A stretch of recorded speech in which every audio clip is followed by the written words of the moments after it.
রাখি ছাড়াই রাখি উৎসব। ভাই বোনের মধ্যে মিল থাকলে রাখির দিন লাগে না, কোনো তারিখ লাগে না, যে কোনো সময়ে রাখি উৎসব করা যায়। নমস্কার সবাইকে, আরও একটি নতুন ভিডিওতে অন্নপূর্ণা কিচেন হাউসে সবাইকে স্বাগতম। এখানে যারা রাখি পরাচ্ছে তারা সম্পর্কে দুই ভাই বোন, দুইজন দুই দেশে থাকে। আর তখনই আমাকে আবদার করে তারা দুজনে বলে তাদেরকে আমি একটা কেক বানিয়ে দেওয়ার জন্য আর রাখি বানানোর জন্য। তারাও রাখি উৎসব পালন করবে। তাদের দুজনের কথা রাখার জন্য আমি ছোট্ট একটা কেক বানালাম আর তাদের জন্য আমি 2টা রাখি বানালাম। তখন তারা ভীষণ খুশি হয়েছে কেক আর রাখি পেয়ে। তখন তারা রাত্রে রাখি বন্ধন উৎসবটা পালন করলো। তাদের পছন্দ অনুযায়ী আমি একটা কেক বানালাম। তো কিভাবে কেকটা বানালাম চলুন ভিডিওটা দেখবেন। এখানে আছে 1 কাপ ময়দা, হাফ কাপ চিনি, হাফ কাপ দুধের, 1 চামচ কোকো পাউডার, হাফ চামচ বেকিং সোডা।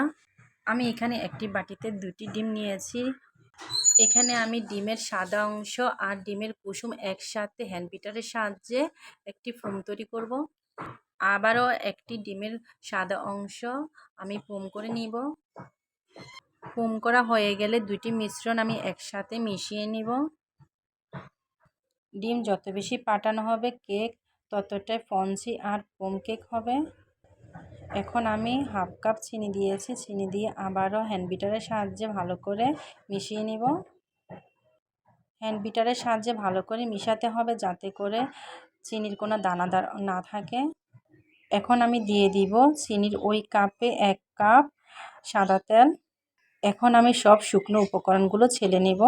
প্রথমে আমি ছাঁকনিতে দিয়ে দিয়েছি দুধের গুঁড়া, বেকিং পাউডার আর দিয়ে দিয়েছি 1 চামচ পরিমাণ কোকো পাউডার। সব কিছু উপকরণ আমি ছাঁকনিতে ছেলে নিব। ভালো করে চালতে হবে, না হলে দানাদার থেকে যাবে। আর এখন আমি ছেলে নিয়েছিলাম ময়দা। এখন আমি আবারও সবগুলো উপকরণ হ্যান্ড বিটারের সাহায্যে মিশিয়ে নিব। সবগুলো উপকরণ ভালো করে মিশাতে হবে যাতে করে কোনো লাম্পস না থাকে। যদি লাম্পস থেকে থাকে তাহলে কেকটা ভালো হবে না। কেক স্পঞ্জি আর সফট করার জন্য ভালো করে হ্যান্ড বিটার দিয়ে গুলে নিতে হবে। এখন আমার হ্যান্ড বিটার দিয়ে গুলে নেওয়া শেষ। এখন আমি একটি পাত্রে, যে পাত্রে আমি কেক সেট করব ওই পাত্রে ভালো করে তেল ব্রাশ করে দিয়েছি আর নিচে ছোট্ট একটা কাগজ দিয়েছি। এখন গুলে নেওয়া ব্যাটারটা আমি ঢেলে দিব আর একটু হাত দিয়ে ট্যাপ করে দিব যাতে চারিদিকে বসে যায়। আগে থেকে আমি চুলার মধ্যে বালু গরম করে রেখেছি। এখন আমি দিয়ে দিয়েছিলাম কেকের বাটি দিয়ে আধা ঘন্টার জন্য আমি ঢেকে রাখবো।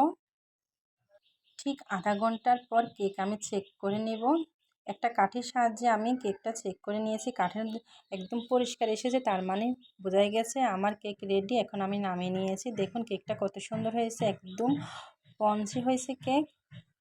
আমার কেক বানানো একদম রেডি। এখন দেখুন কেকটা কতটা ফুলেছে। আর আজকে ভিডিওটি সবার ভালো লেগে থাকলে অবশ্যই লাইক, কমেন্ট, শেয়ার করবেন। দেখা হবে আরও একটি নতুন ভিডিওতে। সবাইকে ধন্যবাদ। ভিডিও শেষে দেখাচ্ছি ভাই বোনদের বন্ডিং। এভাবে ভালো থাকুক ভাই বোনদের ভালোবাসা। ধন্যবাদ সবাইকে।